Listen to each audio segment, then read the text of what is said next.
능력 복음입니다. 로마서 1장 8절에서 17절 말씀 제가 읽겠습니다. 먼저 내가 예수 그리스도로 말미암아 너희 모든 사람에 관하여 내 하나님께 감사함은 너희 믿음이 온 세상에 전파됨이로다. 내가 그의 아들의 복음 안에서 내 심령으로 섬기는 하나님이 나의 증인이 되시거니와 항상 내 기도에 쉬지 않고 너희를 말하며 어떻게 하든지 이제 하나님의 뜻 안에서 너희에게로 나아갈 좋은 길 얻기를 구하노라. 내가 너희 보기를 간절히 원하는 것은 어떤 신령한 은사를 너희에게 나누어 주어 너희를 견고하게 하려 함이니 이는 곧 내가 너희 가운데서 너희와 나의 믿음으로 말미암아 피차 안위함을 얻으려 함이라. 형제들아 내가 여러 번 너희에게 가고자 한 것을 너희가 모르기를 원하지 아니하노니 이는 너희 중에서도 다른 이방인 중에서와 같이 열매를 맺게 하려 함이로되 지금까지 길이 막혔도다. 헬라인이나 야만인이나 지혜 있는 자나 어리석은 자에게 다 내가 빚진 자라. 그러므로 나는 할 수 있는 대로 로마에 있는 너희에게도 복음 전하기를 원하노라. 내가 복음을 부끄러워하지 아니하노니 이 복음은 모든 믿는 자에게 구원을 주시는 하나님의 능력이 됨이라. 먼저는 유대인에게요 그리고 헬라인에게로다. 복음에는 하나님의 의가 나타나서 믿음으로 믿음에 이르게 하나니 기록된 바 오직 의인은 믿음으로 말미암아 살리라 함과 같으니라. 아멘. 이번 주 강단 메시지 능력 복음입니다. 하나님의 능력은 복음 안에 있음을 믿습니다.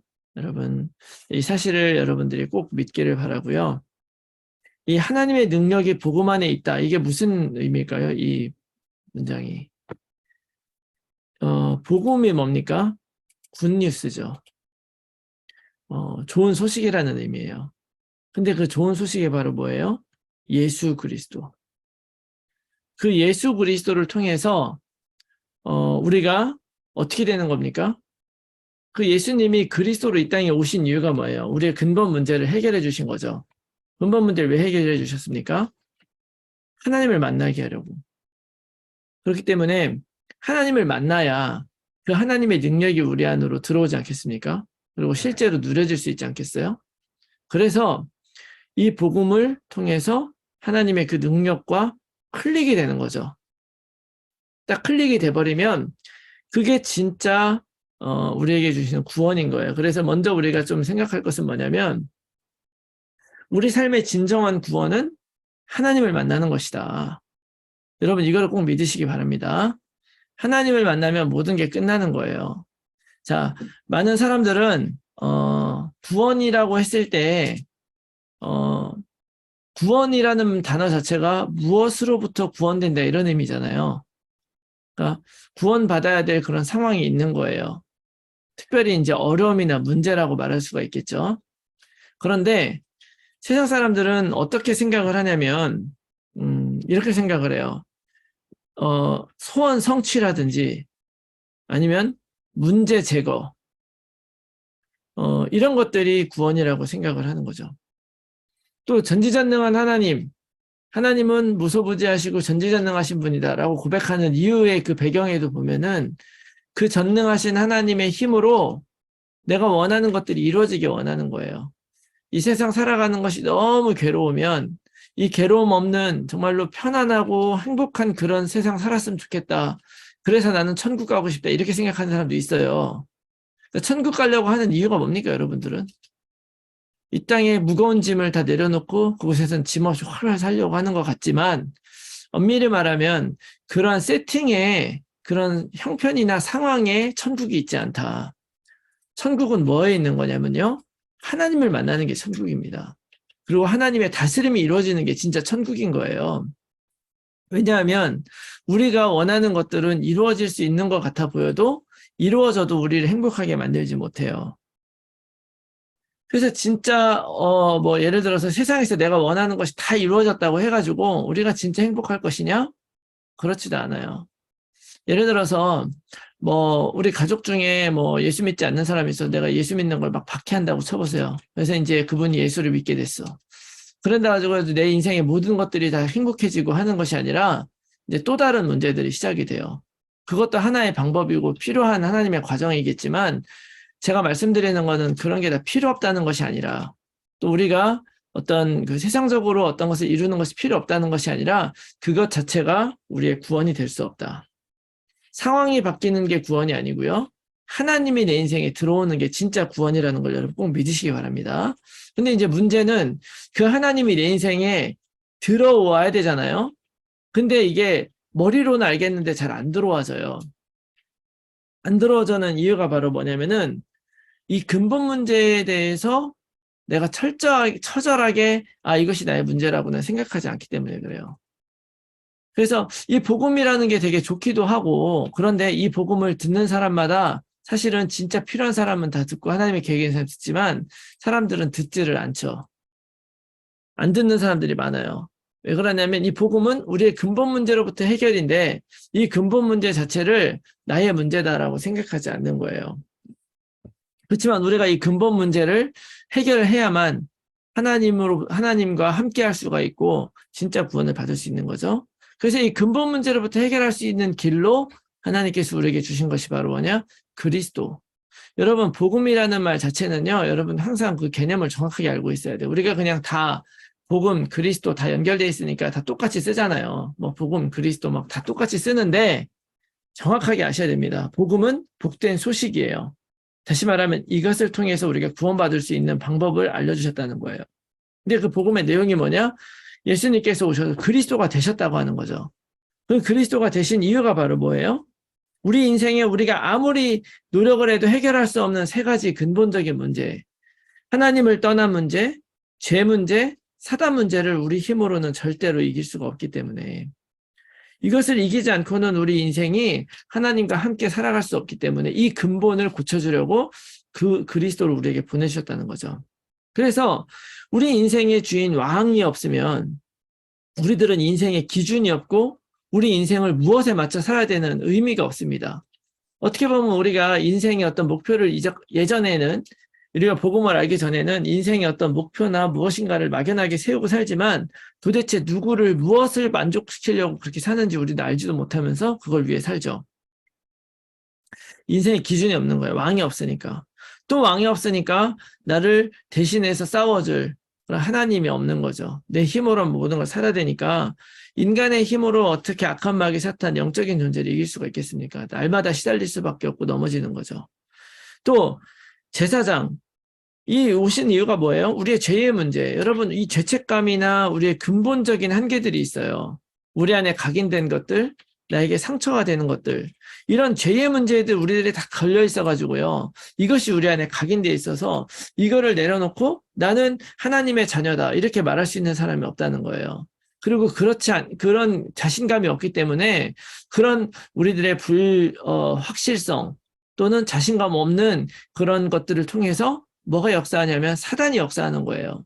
사단은 하나님의 것으로 역사하는 것이 아니라 하나님이 없는 것으로 역사합니다. 모든 것에 내 자녀에도 내가 하나님을 생각하면서 내 자녀를 생각하면 자녀를 통해서 사단이 역사할 수가 없어요. 그러나 자녀가 우상이 되고 하나님의 것이 되지 않고 자녀는 자녀, 내 육신적인 것을 생각하면요. 그걸 통해서 사단이 역사할 수밖에 없는 거죠. 그런 한계들을 우리 힘으로 뛰어넘을 수 없기 때문에 예수님이 오셔서 대신 십자가 죽으심으로 우리를 의롭다고 해주신 거예요. 우리의 한계나 문제들을 그대로 둔 상태로 그럼에도 불구하고 우리들은 의롭다 함을 얻을 수 있고 새로운 인생을 살 수 있게 되는 거죠. 그 더 이상 죄책감이나 우리의 과거의 문제에 시달리지 않아도 된다. 선지자는 뭡니까? 우리 인생을 이끌어줄 말씀이 없는 거예요. 이런 근본적인 문제들이 우리에게 있어서 도대체 이 세상에 많은 이야기들이 있고 많은 소문들이 있지만 무엇이 내 인생에 진짜 옳은지 인도받기가 참으로 어렵죠. 근데 그때 바로 예수님께서 참 선지자가 되셔서 하나님 만나서 하나님의 말씀으로 인도받을 수 있도록 해주신 거죠. 그래서 이 복음이 근본 문제로부터 우리가 해방될 수 있다는 그런 소식이다. 여러분 이거를 꼭 기억하시고 이걸 통해서 하나님 그리스도가 이 일을 해주신 이유가 뭐예요? 바로 이런 모든 것들을 떨쳐내야 우리가 진짜 하나님 안으로 들어가고 하나님 인도 받을 수 있기 때문에 핵심은 뭐냐? 이 모든 구원이 그리스도를 통해서 이루어진다. 그래서 오늘 본문의 말씀에도요. 16절의 말씀에 보니까 이 복음은 모든 믿는 자에게 구원을 주시는 하나님의 능력이 됩니다. 이렇게 말씀하고 있죠. 자, 이 복음은 하나님이 우리에게 주시는 구원이에요. 구원을 가져다 주는 하나님의 능력으로 우리에게 된다는 거죠. 그리스도 통해서 가능하다는 거죠. 이것이 바로 복된 소식인 거예요. 자, 그리스도는 우리의 근본 문제를 완전히 해결합니다. 자, 그런데 우리가 그것을 아는데 어떻게 그러면 그것을 진짜 내 것으로 만드느냐? 다른 것이 아니죠. 영접하는 자, 곧 그 이름을 믿는 자에게 하나님의 자녀가 되는 권세를 주셨다. 내가 마음으로 믿어 구원에 이르고 입으로 마음으로 믿어 입으로 시인하여 구원에 의에 이르는데 이르고 네. 마음으로 믿어 의에 이르고. 아, 그렇죠. 감사합니다. 역시 목사보다 낫네요, 여러분들이. 갑자기 헷갈리네요. 마음으로 믿어 의에 이르고 입으로 시인하여 구원에 이르게 되잖아요. 이렇게 내가 그것을 실제로 믿고 고백하는 것을 통해서 바로 그 하나님의 능력과 딱 클릭이 돼버리면 구원받은 하나님의 자녀의 삶이라는 것이 다른 게 아니에요. 지금 내가 이 땅을 살아가면서 어떤 문제와 어떤 환경이 있다 할지라도 그것을 이겨내면 되는 것입니다. 왜냐하면 하나님의 능력이 나와 함께 있기 때문에 이것을 내가 믿음으로 입으로 고백할 때 사실이 되는 것이다. 바로 그리스도 안으로 들어갈 수 있게 된다는 것이죠. 이것이 믿음이고 나의 구원 되심을 내가 언제 깨닫게 되는 것입니까? 바로 언제 깨닫게 되냐면 내가 복음을 받을 때 깨닫는 거예요. 그래서 우리 한 가지 더 이제 봤으면 하는 것은 이런 거예요. 언약의 사람들이 과연 사는 방법이 뭐냐? 언약의 사람들은 과연 어떻게 살아가는 거냐? 그렇기 때문에 언약의 사람들이 사는 방법은 뭐냐? 믿음으로 시작하는 것입니다. 오늘 17절 말씀해 보니까 복음에는 하나님의 의가 나타나서 믿음으로 믿음에 이르게 하나니라고 말하고 있어요. 믿음으로 믿음에 이르게 된다. 여기서 믿음이 두 번 겹쳐지죠. 믿음으로 믿음에 이르게 된다. 다시 말하면 모든 게 믿음이라 이런 의미예요. 그런데 그 시작이 어디서부터 시작이 되느냐? 앞에 있는 믿음과 뒤에 있는 믿음은 똑같이 믿음이지만 조금 의미하는 바가 다르죠. 첫 번째 믿음은 뭐냐? 예수님이 그리스도가 되심을 믿는 그 믿음. 나에게 전달된 그 복음을 믿는 그 믿음으로 이 모든 것들이 시작이 된다. 이게 가장 처음이기도 하고 가장 근본이기도 하고 가장 계속 우리가 붙들어야 될 것이기도 하죠. 뭡니까? 예수님은 그리스도 모든 문제 해결자 되심을 여러분 믿으시기 바랍니다. 믿습니까? 믿죠? 우리는 한번 고백할까요? 예수님은 아멘. 그리스도. 따라하세요. 예수님은 그리스도. 우리 권사님만 이 스피커 커가지고 권사님 소리만 들리시네. 뮤트 해놓고 그냥 하세요. 뮤트 해놓고. 자, 예수님은 그리스도. 예수님은 그리스도, 모든 문제 해결자. 모든 문제 해결자. 네, 이걸 믿는 것입니다. 여러분 이것으로 모든 걸 시작을 하는 거예요. 그래서 믿음으로 믿음에 이르게 한다. 처음 그 시작의 믿음이 바로 뭐냐? 예수님이 그리스도 된 걸 믿는 거예요. 자, 예수님이 그리스도 믿는다는 건 뭐를 의미하는 것이냐? 여러분들 요한복음 19장 30절에 예수님이 십자가에서 다 이루었다 하면서 돌아가셨단 말이죠. 바로 예수님이 십자가에서 그리스도의 일을 다 이루셨어요. 이것을 믿는 것이 예수를 그리스도로 믿는 거예요. 나의 모든 문제가 십자가에서 다 끝났다. 이걸 믿는 것입니다. 왕, 제사장, 선지자의 일을 다 이루었다. 나의 근본 모든 것의 원인이 되었던 근본 문제를 다 끝냈다. 이런 의미예요. 그래서 예수님을 믿음으로 시작한다는 것은 이제 내가 나한테 어떤 문제 이런 것들이 있어도 이거는 이미 다 끝났다는 것으로부터 시작이 되는 거죠.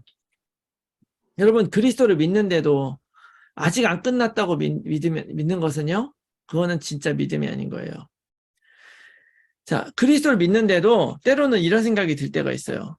여전히 나를 힘들게 만드는 나의 가정의 문제들이 있고 뭐 경제 문제들이 있고 육신의 문제들이 있고 그럴 수 있어요. 예수님을 믿고 모든 문제 끝났다 그래서 내가 실제로 가지고 있는 문제들이 다 없어지는 건 아니잖아요. 그런데 그런 문제들이 예수를 믿는데도 아직은 끝나지 않고 아직도 언젠가 끝나겠지라고 생각하는 것은 어떻게 보면요. 예수님 안 믿는 겁니다. 안 믿는 거예요. 그리고 어떤 거는요. 예수님을 믿는다 그래도 그런 일들이 없어지지 않아요. 그렇다 그래서 뭐 믿음이 없는 건 아니겠죠. 그거는 그냥 예수님을 내 죄를 용서해 준 분 정도로 믿는 거예요. 그 정도로 믿는 거지 다 끝났다고 믿는 것이 아닙니다. 그냥 하나님의 아들이고 다른 사람들이 믿는 예수님 믿으면 천국 간다니까 그런 정도의 믿음인 거죠.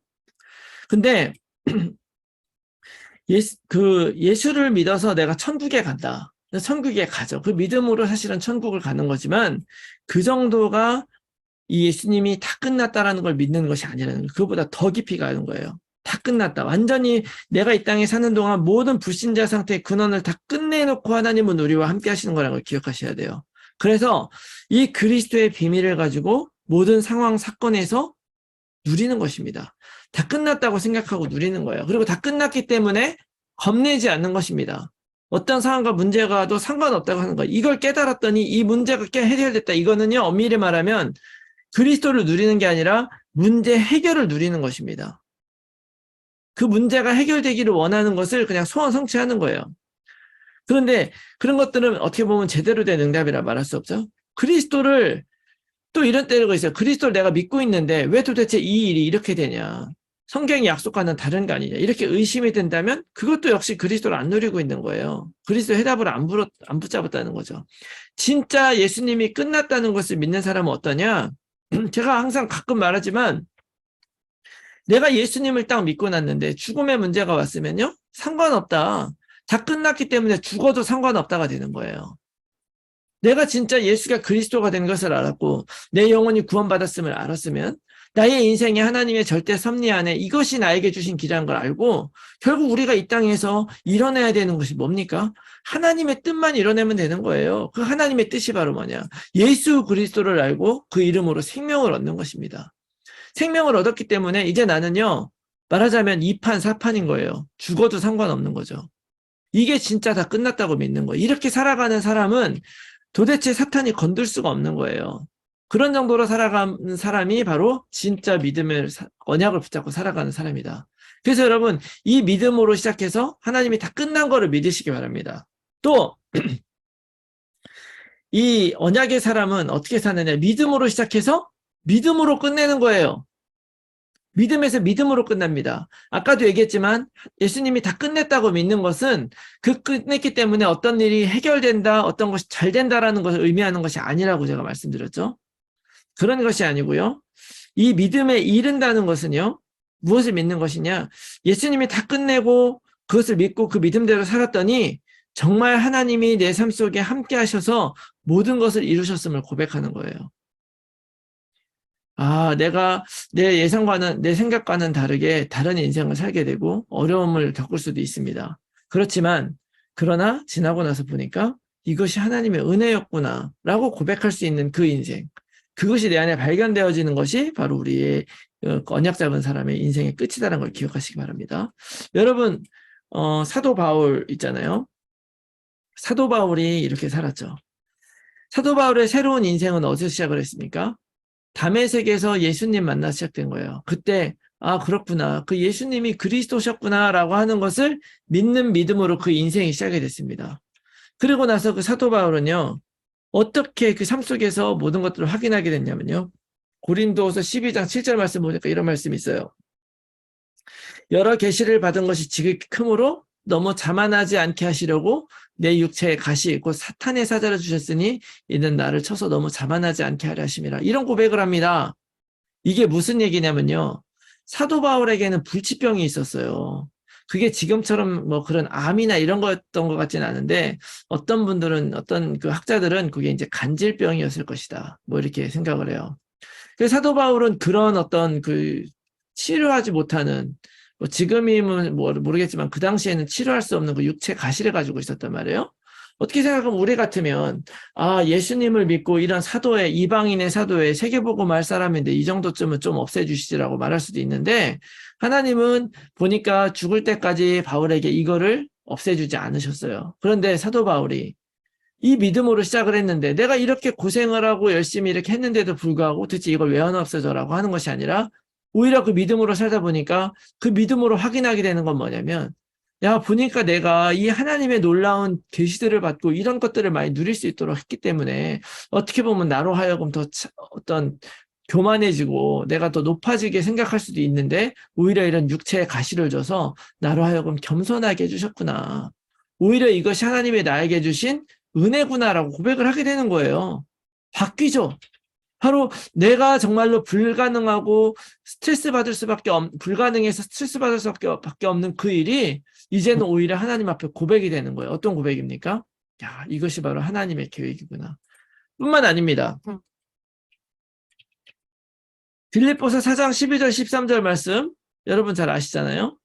나는 비천에 처할 줄도 알고 풍부에 처할 줄도 알아 모든 일 곧 배부름과 배고픔과 풍부와 궁핍에도 처할 줄 아는 일체의 비결을 배웠노라.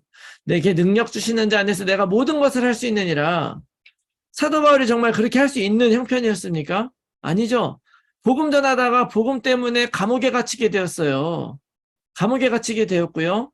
그 감옥에 갇혀서 오히려 이 빌립보서라고 하는 이런 편지를 쓰는데 여기에는요 온갖 기쁨과 환희가 넘쳐나요.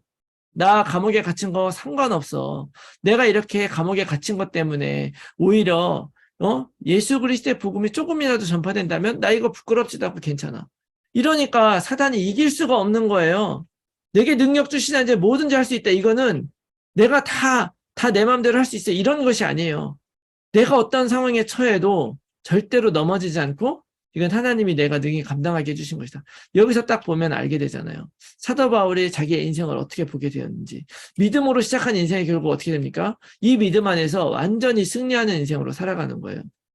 뿐만 아니라 디모데후서 4장 7절 8절 말씀에 이런 말씀이죠. 여러분 잘 아시는 말씀. 나는 선한 싸움을 싸우고 나의 달려갈 길을 마치고 믿음을 지켰으니 이제 후로는 나를 위하여 의의 면류관이 예비되었으므로 주 곧 의로우신 재판장이 그날에 내게 주실 것이며 내게만 아니라 주의 나타나심을 사모하는 모든 자에게 도니라. 이런 고백을 합니다. 여러분 디모데후서 4장 7절 8절에 있는 이 말씀이 사도 바울의 유언이에요. 어떻게 보면. 왜냐하면 사도 바울이 가장 마지막으로 쓴 서신이 이 디모데후서입니다. 그리고 이 디모데후서를 전후서를 기록한 것은 이제 사도 바울이 원래 어떻게 되냐면 로마에 호송을 가가지고 이제 가택연금을 당하잖아요. 이게 죄수 신분이지만 아직 미결수기 때문에 가택연금을 당하게 된단 말이에요. 그렇게 있다가 잠시 풀려나게 됩니다. 풀려나게 됐다가 그러다가 다시 이 로마의 그 네로 황제 때 이제 박해가 막 이루어지잖아요. 그 박해가 이루어질 때 다시 감옥에 투옥돼요. 그 투옥되는 그 상황 속에서 이제 끝이 얼마 남지 않아 죽을 수밖에 없는 그런 핍박 속에 죽을 수밖에 없는 그 상황이었기 때문에 그때 이제 앞으로 이 사역지에서 사역을 하게 될 디모데에게 네가 어떤 마음과 어떻게 사역을 해야 하는 마음으로 이 디모데후서 전후서를 쓴 거예요. 그러면서 마지막에 뭐라고 얘기합니까? 내가 선한 싸움을 싸우고 달려갈 길을 마치고 믿음을 지켰다. 끝까지 내가 이 믿음으로 봤더니 나를 위한 의의 면류관이 예배되어 있음을 나는 믿는다. 사도 바울이 마지막 순간에 이 고백을 하는 것입니다. 이 고백들은 다 어떤 고백이에요? 다 믿음의 고백이에요. 사실은 알고 보면 정말 그 사도 바울의 어떤 우리는 사도 바울이 구원받았음을 믿죠. 그러나 이것이 실제로 지금 정말 이격서 이런 고백을 하는 게 아니라 어떤 상황에도 나는 믿음으로 이 상황을 바라보는 거예요. 그러니까 우리는 천국도 확신하게 되고 어떤 상황이라도 이길 수 있다고 믿는 거죠. 이 믿음의 고백으로 감옥에 있는 상황도 이겨내고 또 나의 육신의 질병까지도 이겨내고 그러니까 사단이 건드릴 수가 없는 인생을 살게 되는 거죠. 여러분 결국엔 우리는 언약을 붙잡고 있으면 이렇게 믿음으로 끝내는 것입니다. 내가 믿음으로 시작한 것이 동기가 아니라면 믿음으로 끝나는 것도요. 어떤 조건일 수도 없고 어떤 결과일 수가 없어요. 그냥 하나님이 나와 함께하고 있기 때문에 그 믿음으로 모든 것을 고백하면 내 인생은 거기에서 끝나는 것입니다. 여러분 이런 인생을 사는 것이 진짜 언약 가진 사람이 사는 거예요.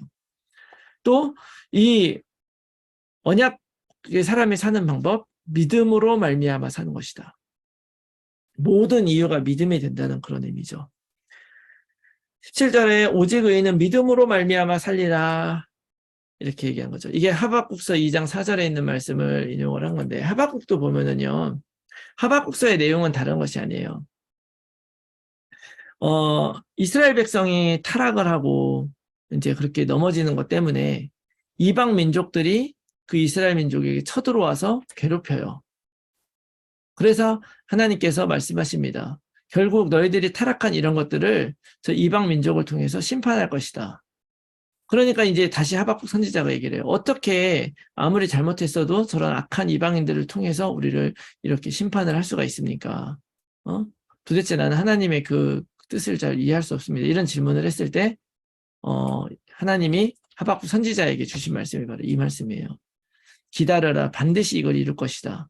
그런데 지금 어떤 걸 의심하지 말고 하나님이 우리에게 주신 그런 일들을 믿음으로 갖고 있으면 결국에는 그 성취를 보게 될 것이라는 의미에서 오직 의인은 믿음으로 말미암아 살 것이다.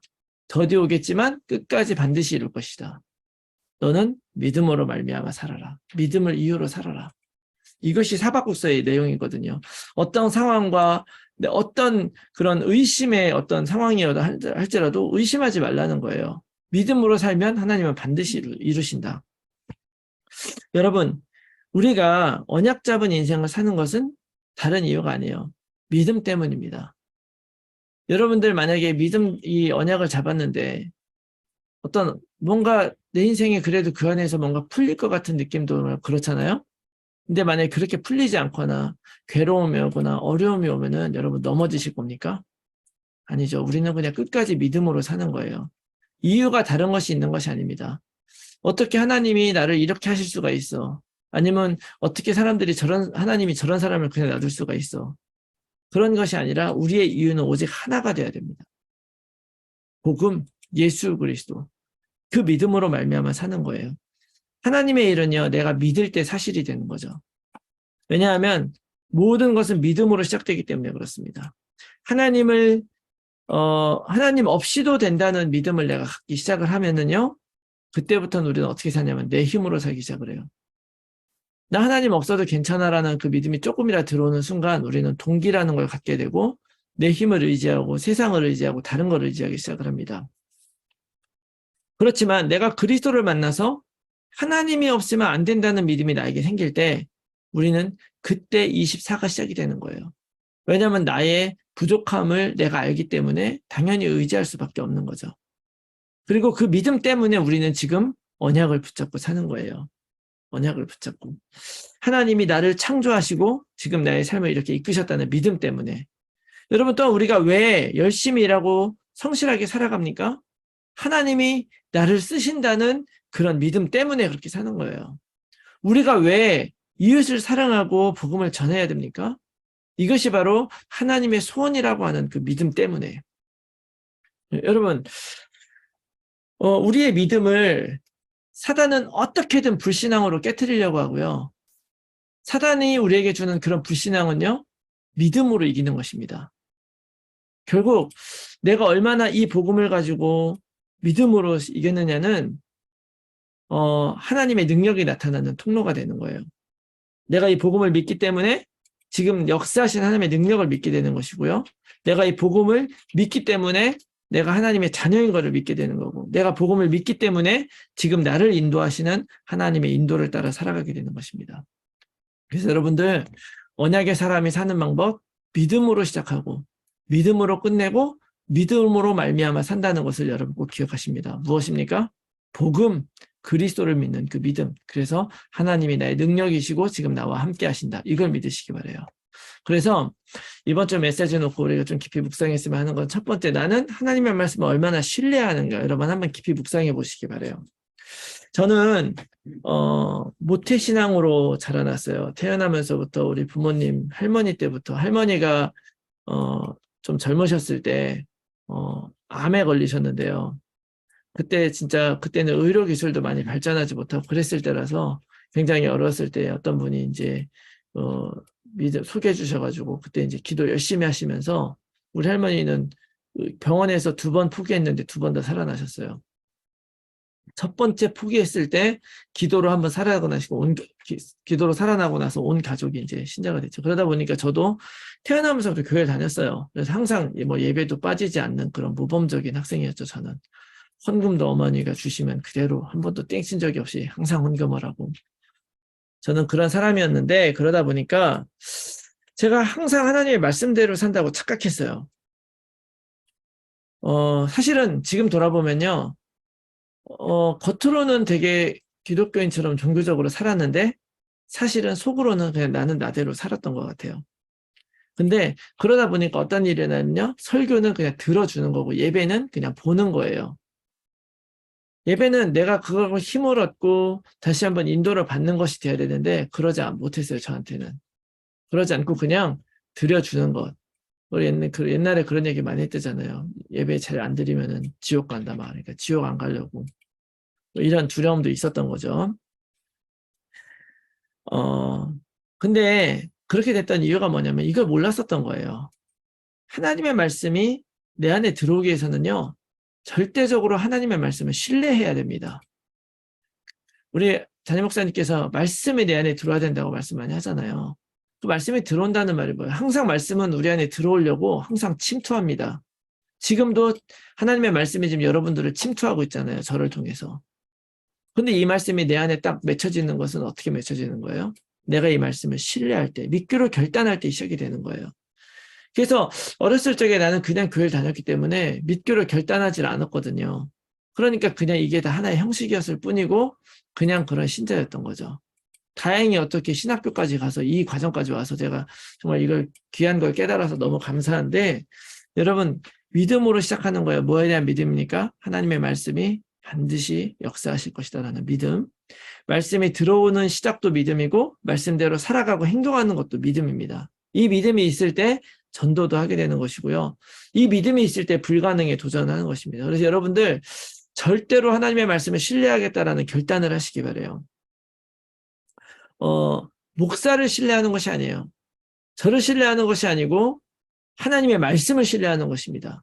목사를 통해서 전달되는 하나님의 말씀을 신뢰하는 거예요. 그 하나님의 말씀은 완전하고 또 가장 큰 능력이 그 안에 있다는 것을 믿으시기 바랍니다. 왜냐하면 하나님이 이 땅에 역사하는 방법이기 때문에 그래요. 사실 생각보다 우리들이요, 이 땅을 살아가면서 신뢰하는 것들을 많이 가지고 있어요. 이 세상 속에는요. 뭐를 신뢰합니까? 가족 간의 사랑 같은 거 신뢰하죠. 우정도 신뢰할 때가 있고, 돈의 힘이나 아니면 성공의 방식이나 이런 것들, 세상의 가치들을 의외로 많이 신뢰하고 있어요. 그렇지만 오늘 이 시간에 그런 것들보다도 그런 것들이 완전해지기 위해서는 무엇을 신뢰해야 됩니까?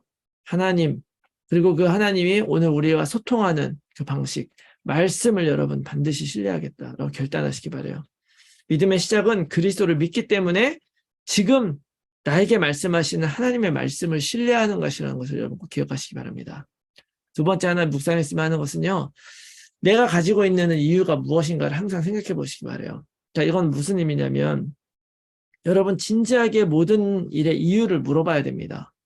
여러분 스스로 반문해 보세요. 이유가 무엇인가? 믿음으로 말미암아야 되는데요. 제가 여러분들에게 한 번 더 추천드리고 싶은 건 뭐냐면요. 여러분들이 예를 들어서 여러분 사업하는 이유가 뭡니까? 세계복음화. 이렇게 되죠. 그러면 그 이유의 이유를 한 번 더 물어보세요. 내가 왜 세계복음화를 위해 삽니까? 그에 대한 이유를 진지하게 한번 생각해 보세요. 그래가지고 떠오르는 답이 있다면 그걸 또 물어보세요. 왜 그렇게 생각하는가? 왜 그렇게 생각하는가? 이유를 계속 찾다가 진짜 나의 근본적인 동기를 한번 돌아보시라 이 말입니다.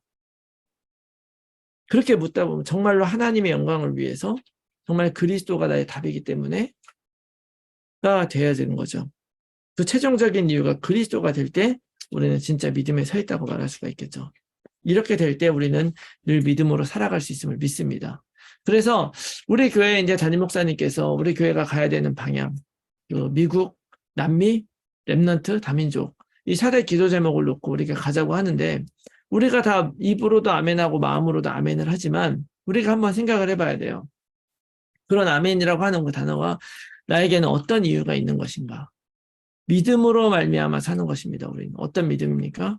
하나님이 나를 이것을 위해 창조하셨고 이걸 위해 쓰시길 원하신다는 믿음.